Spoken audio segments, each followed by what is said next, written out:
Bismillahirrahmanirrahim. Assalamualaikum warahmatullahi wabarakatuh. Baik, sebelumnya saya sudah pernah membahas tentang asal-usul Yahudi atau Bani Israel, yang mereka adalah keturunan dari satu nabi yang disebut oleh orang-orang pada zaman itu Israel, yaitu Nabi Yakub alaihi salam. Pada video kali ini kita akan membahas sedikit lanjutan materi yang saya kira perlu untuk ditambah di video sebelumnya, ataupun materi yang akan kita bahas adalah sesuatu hal yang baru juga, yaitu asal-usul Palestina. Yang sama-sama kita tahu bahwa pada saat ini, di zaman sekarang, Palestina dan Yahudi atau Bani Israel sedang memperebutkan satu wilayah atau satu tanah, yaitu di negara Palestina itu sendiri. Bagi teman-teman yang belum melihat atau belum tahu bagaimana asal-usul Yahudi atau Bani Israel itu, silakan melihat video saya sebelumnya. Saya akan coba cantumkan di atas, yaitu di kartu pojok kanan atas atau di deskripsi. Jadi silakan dicek terlebih dahulu, disimak, karena pembahasan video kita kali ini akan berkaitan dengan video saya yang sebelumnya. Baik, kita akan membahas tentang asal-usul Palestina. Pada zaman sekarang, Bani Israel itu berangkat ke Palestina dan berperang, berebut tanah yang mereka sebut dengan tanah yang dijanjikan. Mereka juga klaim tanah yang dijanjikan ini ada dalam kitab-kitab mereka yang Allah janjikan kepada Nabi Ibrahim alaihissalam. Mereka mengaku bahwasanya mereka adalah keturunan Yakub dan Yakub adalah keturunan Ishak, sedangkan Ishak adalah anak dari Nabi Ibrahim alaihissalam. Maka dari itu mereka dengan sekuat tenaga bersusah payah merebut tanah yang mereka kira itu tanah hak milik mereka. Karena Allah sudah mewariskan tanah itu kepada Nabi Ibrahim. Ketika Nabi Ibrahim wafat akan diturunkan ke anak turunnya sampai ke Yahudi atau Bani Israel zaman ini atau zaman kita sekarang. Namun benarkah tanah yang dijanjikan Palestina itu memang diberikan Allah kepada Bani Israel atau kaum Yahudi? Kita akan bahas perlahan-lahan ya. Jadi kita akan bahas sedikit demi sedikit, mulai dari sejarahnya, mulai dari fadilah Palestina, dan apakah benar kaum Yahudi bekerja sama dengan kaum Nasrani untuk menaklukkan Palestina. Selain tanah yang dijanjikan, selain mereka ingin menempati tanah yang dijanjikan yaitu Palestina, bukan Palestina saja, jadi Palestina dan daerah atau wilayah sekitarnya itu tanah yang dijanjikan. Lantas apa setelah mereka sudah menduduki di tanah yang dijanjikan itu? Apakah mereka hanya berdiam diri di sana, kemudian hidup damai tentram? Ataukah mereka melakukan sesuatu hal lain yang akan bisa malah makin merusak, bukan hanya di tanah Palestina saja, tapi malah di seluruh dunia? Jadi seperti di video yang sudah saya bahas kemarin, kaum Yahudi sangat ngotot untuk memiliki tanah Palestina dikarenakan di sana terdapat yang namanya Kuil Solomon atau dikenal dengan Haikal Sulaiman. Jadi sudah pernah saya bahas di video sebelumnya, Haikal Sulaiman adalah suatu bangunan yang dibangun oleh Nabi Daud di kerajaannya, tapi belum sempat selesai, Nabi Daud wafat dan pembangunan itu atau proyek itu dilanjutkan oleh Nabi Sulaiman alaihi salam. Dan pada saat pemerintahan Nabi Sulaiman, Haikal itu selesai dibangun. Lantas mengapa Yahudi ingin sekali mendirikan atau menemukan situs sejarah itu, Haikal Sulaiman atau Kuil Solomon? Jadi di dalam kitab mereka, di keyakinan mereka, mereka meyakini bahwasanya ketika Kuil Solomon atau Haikal Sulaiman itu sudah didirikan kembali atau sudah ditemukan, maka kejayaan kaum Yahudi, Bani Israel akan sangat-sangat pesat.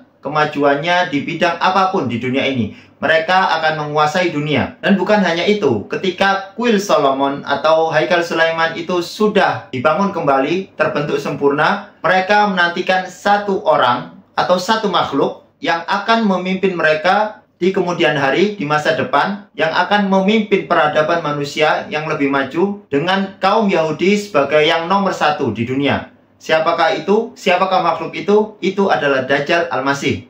Jadi mereka menunggu kedatangan seorang iblis, yang iblis itu menandakan akhir zaman, yaitu setelah iblis itu muncul, kemudian Imam Mahdi muncul, Isa Al-Masih diturunkan oleh Allah seperti itu, kemudian diperangilah Dajjal. Setelah itu kejayaan Islam akan datang, dan setelah kedatangan Dajjal itu sudah sangat dekat dengan hari akhir atau hari kiamat. Seperti yang saya bicarakan tadi, kenapa Yahudi dan Nasrani itu bekerja sama untuk membangun Haikal Sulaiman? Ternyata tujuan mereka sama, bukan karena menunggu Dajjal. Di kaum Nasrani, ketika kuil Solomon atau Haikal Sulaiman itu sudah didirikan, maka mereka juga menanti satu orang.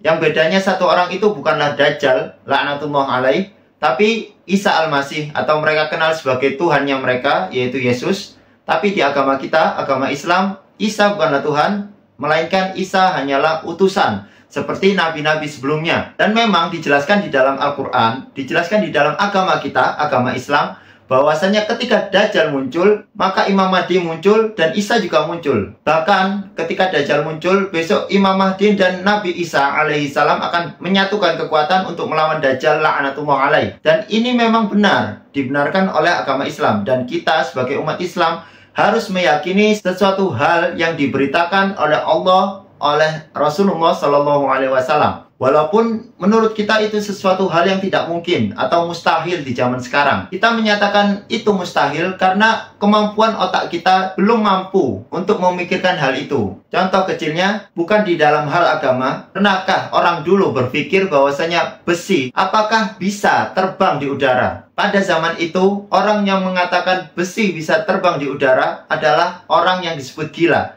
Tapi pada zaman kita saat ini, kita bisa menemukan pesawat atau besi terapung di atas lautan. Di zaman kita ada kapal. Sesuatu hal yang Allah beritakan dan Rasulullah SAW beritakan, itu kita kira tidak mungkin. Seperti Dajjal itu sendiri. Dajjal membangkitkan orang mati, bisa menyembuhkan semua penyakit, bisa menyulap apapun menjadi sesuatu yang dia inginkan. Bahkan disebutkan dia bisa menampilkan neraka dan surga di kedua tangannya. Lantas bagaimana sikap kita sebagai seorang muslim atas penjajahan kaum Yahudi dan yang dibantu oleh kaum Nasrani di dunia untuk menaklukkan Palestina, yaitu negeri kaum muslimin? Rasulullah SAW pernah bersabda, kekuatan muslim akan menyatu di Palestina. Jadi memang di akhir zaman, ketika Dajjal datang, Isa datang, maka Al-Mahdi, yang kita ketahui Al-Mahdi juga merupakan salah satu keturunan Rasulullah SAW yang akan memerangi Dajjal. Dan ketika Imam Al-Mahdi datang, maka kaum muslimin akan berkumpul untuk menjadi satu pasukannya Imam Mahdi, dan itu berada di Palestina. Baik, sebelum kita masuk ke inti dari pembahasan kita, yaitu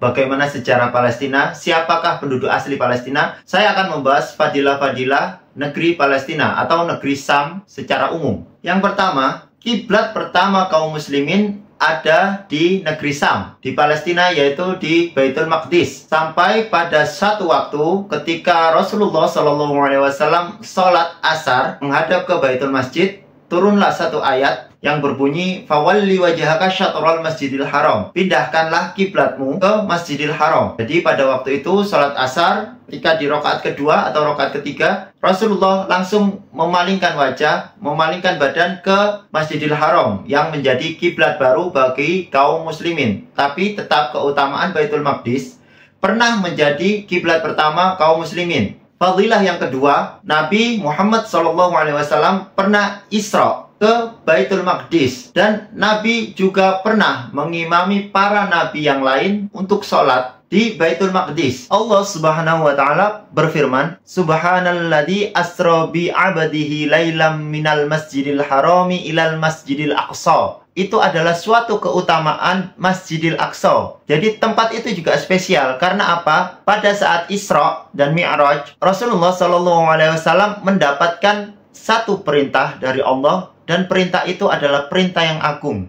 Bahkan pada saat Mi'raj, Rasulullah berbicara secara langsung dengan Allah, yang kita ketahui bahwasanya hanya beberapa nabi saja yang bisa berbicara secara langsung dengan Allah Subhanahu wa taala tanpa melalui perantara malaikat. Salah satunya adalah Nabi. Dan pada saat perjalanan itu, Rasulullah diisrakan dulu ke Masjidil Aqsa. Itu adalah suatu keutamaan di negeri Sam. Kemudian, keutamaan yang ketiga adalah Sam atau Palestina itu negerinya para nabi, yang sudah pernah saya bahas. Makanya silahkan dilihat dulu asal-usul Yahudi itu. Saya sudah jelaskan panjang lebar. Konten ini hanya pelengkap. Negeri Sam itu adalah negerinya para nabi. Nabi Ibrahim tinggal di sana. Begitu juga Ismail, Ishak, Yakub, Yusuf tinggal di sana, yang kemudian pindah ke Mesir sebagai wazir atau sebagai pembesar di Mesir. Kemudian Nabi Daud, Nabi Sulaiman, Nabi Yahya, Nabi Harun, Nabi Musa. Itu nabi-nabi yang pernah Allah utus untuk negeri Sam. Bahkan beberapa ada yang wafat di sana dan dikuburkan di negeri Sam. Keutamaan yang selanjutnya, Rasulullah Shallallahu Alaihi Wasallam tubarisam, tubarisam, tubarisam sebanyak 3 kali. Beruntunglah orang-orang Sam, beruntunglah orang-orang Sam, beruntunglah orang-orang Sam. Kemudian para sahabat bertanya kepada Rasulullah, mengapa penduduk Sam itu beruntung ya Rasulullah? Rasulullah menjawab, para malaikat mengepak-ngepakkan sayapnya di atas negeri itu. Keutamaan yang selanjutnya, Masjidil Aqsa. Seperti 2 masjid yang lain, yang kita tahu ada 3 masjid yang memiliki keutamaan lebih daripada masjid-masjid yang lain, yang dimana ketika kita sholat di salah satu masjid ini, kita akan mendapatkan pahala yang lebih. Salah satunya adalah Masjidil Aqsa. Apa keutamaan sholat di Masjidil Aqsa? Jadi ketika kita sholat di Masjidil Aqsa, sholat apapun, baik itu wajib ataupun sunnah, ganjarannya atau pahalanya itu sama seperti kita sholat di tempat yang lain atau di masjid yang lain sebanyak 500 kali. Jadi misal kita sholat di Masjidil Aqsa 1 kali, di satu waktu gitu ya, itu nilai pahalanya sama seperti kita sholat di masjid-masjid lain. Jangan salah paham, ada orang dari Indonesia itu menyatakan, beliau haji ya, setelah pulang haji, beliau malah tidak pernah sholat setelah pulang dari haji. Kemudian ada seseorang yang bertanya, Haji, kenapa setelah haji, setelah berangkat haji, Bapak kok malah tidak sholat? Padahal sebelumnya Bapak itu rajin sekali berangkat ke masjid untuk menunaikan ibadah sholat. Kemudian beliau menyebutkan fadilah ketika kita sholat di Masjidil Haram maupun di Masjidil Nabawi, kita sholat 1 kali sama dengan beribu-ribu kali gitu ya, kan dikalikan pahalanya itu. Yang dimaksudkan adalah pahalanya, bukan ketika kita sholat di sana, maka kita sudah tidak perlu beribu-ribu kali sholat lagi sampai umur hidup kita misalnya. Jadi itu salah paham. Yang dimaksudkan adalah pahalanya, sedangkan sholat itu adalah sesuatu ibadah yang wajib untuk kaum muslimin. Baik itu orangnya sholat di Masjidil Haram, Masjidil Aqsa, Masjidil Nabawi, atau di masjid kampung-kampungnya, itu tetap didirikan dan itu adalah wajib. Ketika datang waktunya sholat, dia harus tetap sholat. Bagi orang yang tidak sholat, maka ada beberapa ulama yang menyatakan bahwa dia telah kufur, tapi ternyata itu masih dibagi lagi hukumnya. Apakah orang yang meninggalkan sholat itu dihukumi langsung kafir atau dihukumi orang muslim tapi yang sudah melakukan dosa besar? Oke, kita kembali lagi ke pembahasan asal-usul Palestina ya, terlalu jauh menyimpangnya. Keutamaan yang selanjutnya, Rasulullah Shallallahu Alaihi Wasallam pernah mendoakan negeri Sam. Jadi pada doanya Rasulullah Shallallahu Alaihi Wasallam bersabda, Allahumma barik lana fi Syamina wa barik lana fi Yamanina. Ya Allah, berkahilah kami di negeri Sam ini dan berkahilah kami di negeri Yaman. Jadi Sam didahulukan kemudian Yaman. Itu adalah dalil yang menunjukkan bahwasanya negeri Sam itu negeri yang diberkahi oleh Allah Subhanahu wa Ta'ala. Yang kita tahu bahwasanya doa para nabi itu diijabah oleh Allah Subhanahu wa Ta'ala. Maka kita sampaikan bahwasanya keutamaan negeri Sam adalah negeri yang diberkahi. Begitu juga di dalam hadis ini, negeri Yaman adalah negeri yang diberkahi oleh Allah Subhanahu wa Ta'ala, yang dengan permohonan atau doanya Nabi Muhammad SAW. Kemudian fadilah yang ingin saya sampaikan terakhir, karena setelah ini kita akan bahas sejarah penduduk di Palestina. Fadilah yang terakhir, banyak para sahabat Rasulullah SAW yang hijrah ke sana. Contohnya Umar bin Khattab, kemudian anaknya Abdullah bin Umar, Abu Ubaidah bin Jarrah, Bilal bin Rabah, Sofiyah, istri dari Rasulullah SAW, Mu'ad bin Jabal, kemudian ada Salman Al-Farisi, dan banyak sahabat-sahabat yang lain. Jadi ini menunjukkan bukan hanya Palestina atau negeri Sam itu negerinya para nabi, negeri Sam itu juga termasuk negerinya para sahabat, karena para sahabat berhijrah ke sana untuk menyebarkan agama Islam. Oke, sekarang kita masuk ke intinya, yaitu siapa sih penduduknya negeri Sam ini sebetulnya, atau negeri Palestina ini? Apakah benar negeri Sam ini adalah tanah milik Yahudi atau penduduk aslinya adalah penduduk Yahudi? Ya, yang kita tahu memang awal bahwasanya Nabi Ibrahim, Nabi Ishak, Nabi Yakub itu berasal dari negeri Palestina atau negeri Sam ini. Tapi bukankah ketika datang Nabi Yusuf dan ketika menjadi pembesar di Mesir, mereka diboyong ke Mesir dan kemudian hidup 400 tahun kurang lebih di sana. Dan mereka hidup makmur, beranak pinak di sana. Dan ketika itu pula ada penduduk yang menduduki atau menempati negeri Palestina itu. Buktinya apa? Ingat ya yang sudah saya ceritakan di Asal-usul Yahudi itu, ketika Bani Israel dipimpin oleh Nabi Musa, kemudian Allah Subhanahu wa Ta'ala menyuruh Nabi Musa berangkat masuk ke satu negeri atau ke tanah yang dijanjikan itu ya. Itu adalah negeri Palestina atau negeri Sam. Dan pada saat itu kaum Yahudi tidak mau masuk. Tinggal beberapa jengkal, di situ disebutkan tinggal beberapa jengkal, tapi Bani Israel tidak mau masuk. Mereka menyuruh Nabi Musa dan Nabi Harun masuk dan berperang terlebih dahulu dengan penduduk di sana. Di cerita itu disebutkan bahwasanya negeri Sam atau tanah yang dijanjikan itu bukanlah tanah yang kosong, melainkan sudah ada penduduk di sana. Dan Allah Subhanahu wa Ta'ala memberikan tanah yang dijanjikan itu kepada Yahudi dengan syarat mereka berjihad di jalan Allah, kemudian masuk di negeri yang dijanjikan itu. Maksudnya di sini adalah masuk dengan cara berjihad. Tetapi Bani Israel tidak mau, bahkan menyuruh Nabi Musa dan Nabi Harun masuk berperang dulu dengan Tuhan kalian melawan penduduk asli sana. Kami akan tunggu di sini, setelah kalian menang, barulah kami akan masuk ke negeri itu. Nah, itu adalah salah satu dalil bahwasanya sebelum Bani Israel atau Yahudi masuk ke negeri Sam, sudah ada penduduk yang tinggal di sana. Lantas siapa penduduknya? Gitu kan? Pertanyaannya adalah siapa yang harusnya diperangi oleh Yahudi ketika dipimpin oleh Nabi Musa alaihi salam untuk masuk ke negeri Palestina. Jadi disebutkan oleh para ulama, penduduk asli negeri Palestina atau negeri Sam adalah Kan'aniyun. Siapa Kan'aniyun?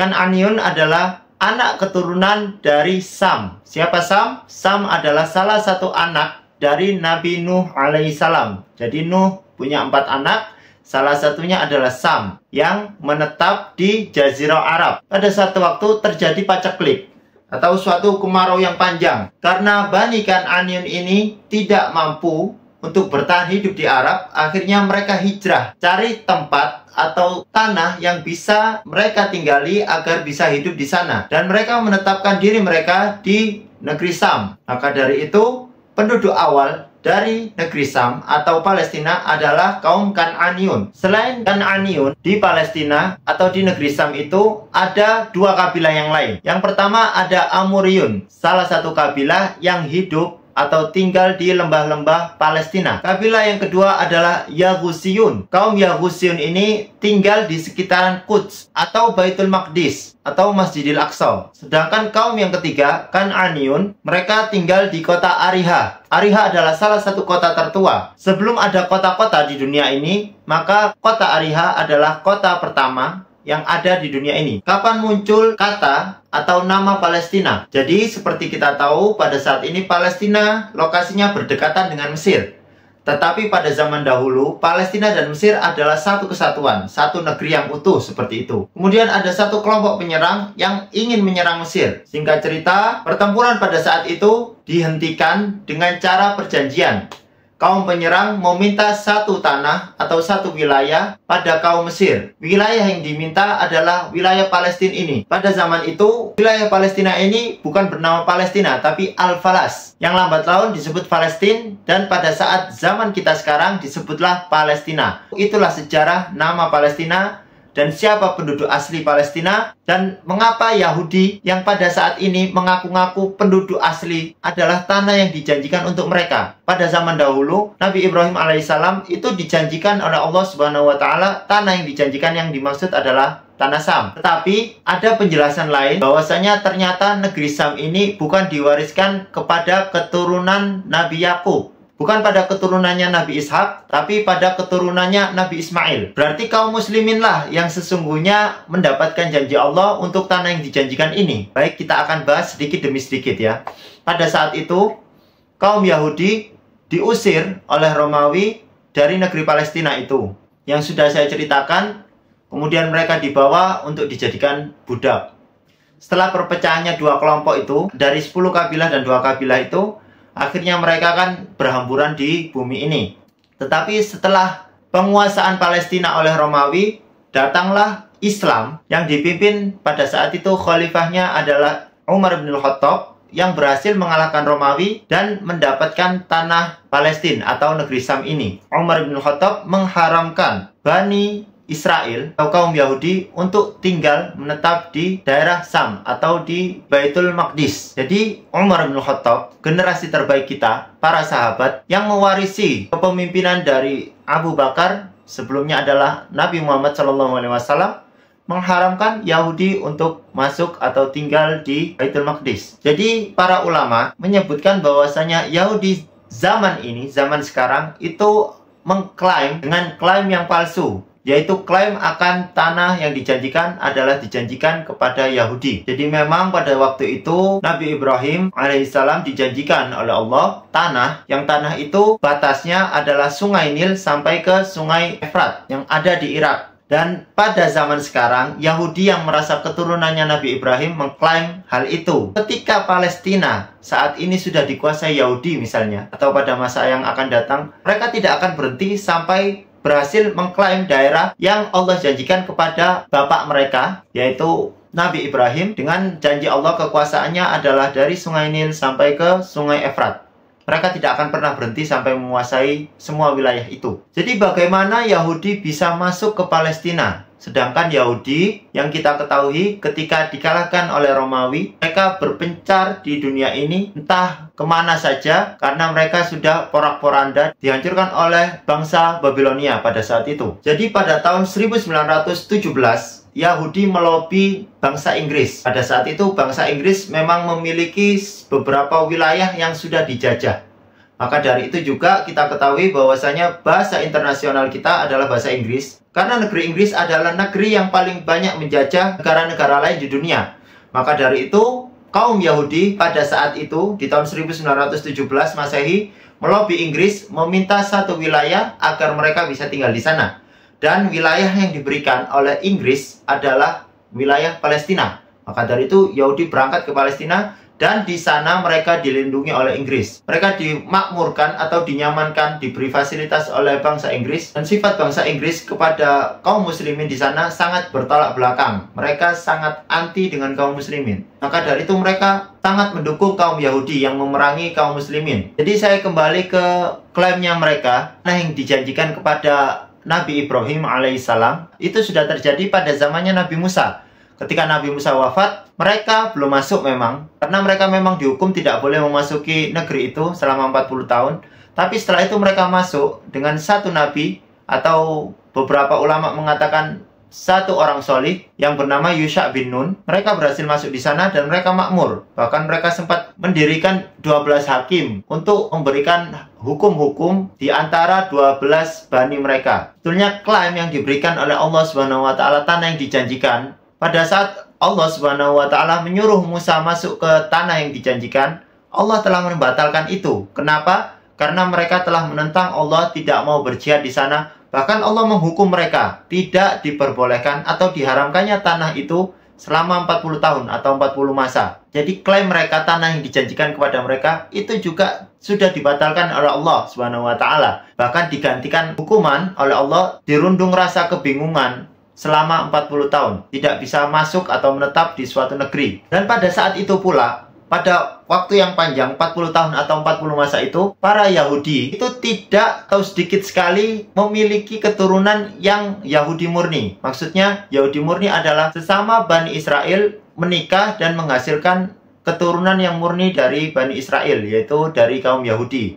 Yang kita tahu bahwasanya orang Yahudi mengklaim kaum Yahudi adalah keturunan dari Bani Israel atau Nabi Yakub. Ketika mereka bercampur atau menikah dengan kaum yang lain di luar Yahudi, di luar Bani Israel, maka anak turunnya itu sudah gugur, tidak dinyatakan sebagai Bani Israel lagi. Dan pada waktu 40 tahun saat pengusiran itu, saat hukuman itu, mereka banyak yang menikah dengan non-Yahudi. Maka dari itu Yahudi saat ini pada zaman sekarang bukanlah Yahudi yang murni. Dengan nama lain, Yahudi sekarang adalah Yahudi campuran.